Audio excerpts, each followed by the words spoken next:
हजारों साल पहले जब दुनिया अपनी पहली बड़ी सभ्यताओं को बनते हुए देख रही थी, जब एंशिएंट इजिप्ट अपने पिरामिड खड़े कर रहा था और मेसोपोटामिया सभ्यता की नींव लिख रहा था, उसी समय चुपचाप बिना शोर के भारतीय उपमहाद्वीप में एक और ताकत जन्म ले रही थी। एक ऐसी सभ्यता जो न सिर्फ एडवांस थी बल्कि अपने समय से कई कदम आगे थी। इंडस वैली सिविलाइजेशन 3300 BCE एक शुरुआत, और फिर 2600 BCE से 1900 BCE के बीच ये सभ्यता अपने शिखर पर थी, इतनी विशाल कि आज का इंडिया, पाकिस्तान और अफगानिस्तान इसकी जमीन का हिस्सा थे। लेकिन असली हैरानी इसके शहरों में छिपी थी। हड़प्पा, मोहेंजोदारो, धोलावीरा और लोथल ये सिर्फ शहर नहीं थे, ये ऐसे डिजाइन किए गए थे जैसे किसी मॉडर्न इंजीनियर ने ब्लूप्रिंट बनाया हो। सीधी सड़कें, एकदम सटीक ग्रिड पैटर्न, हर घर में पानी की निकासी का सिस्टम। सोचिए 4000 साल पहले जब दुनिया बेसिक सर्वाइवल में लगी थी, तब यहाँ फ्यूचर बन चुका था।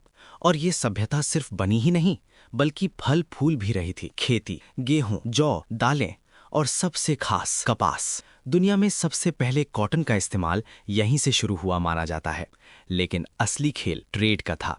ये लोग सिर्फ अपने लिए नहीं, दुनिया के लिए बनाते थे। इनका कनेक्शन था सीधा मेसोपोटामिया से। वहां इन्हें मेलुहा कहा जाता था। ये एक्सपोर्ट करते थे beads, jewellery, copper tools, handicrafts, और बदले में लाते थे दूर देशों का सामान। लोथल का डॉकयार्ड ये साबित करता है कि ये लोग समुद्र को भी जीत चुके थे। लेकिन जितनी ये सभ्यता एडवांस थी उतनी ही रहस्यमयी भी थी। यहाँ शांति थी, न युद्ध के निशान, न हथियारों का ढेर। जैसे ये लोग लड़ाई से दूर रहते थे। इनकी कला इनकी सोच को दिखाती है। एक डांसिंग गर्ल, एक प्रीस्ट किंग और प्रकृति से जुड़ी आस्था।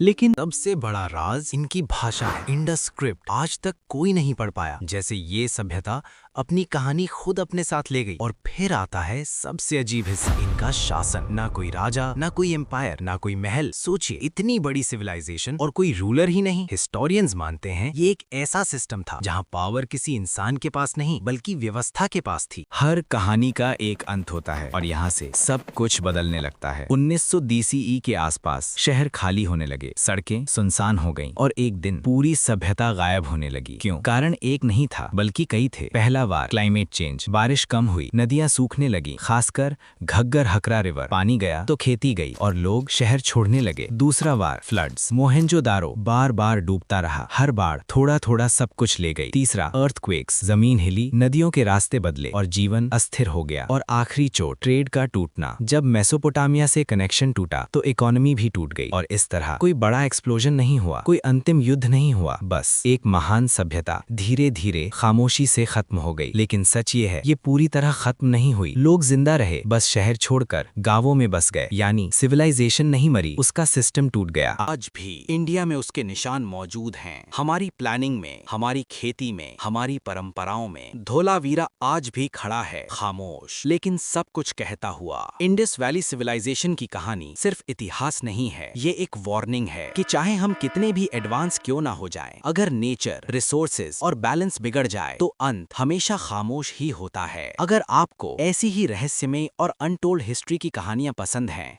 तो इस वीडियो को लाइक जरूर करें और चैनल को सब्सक्राइब करें।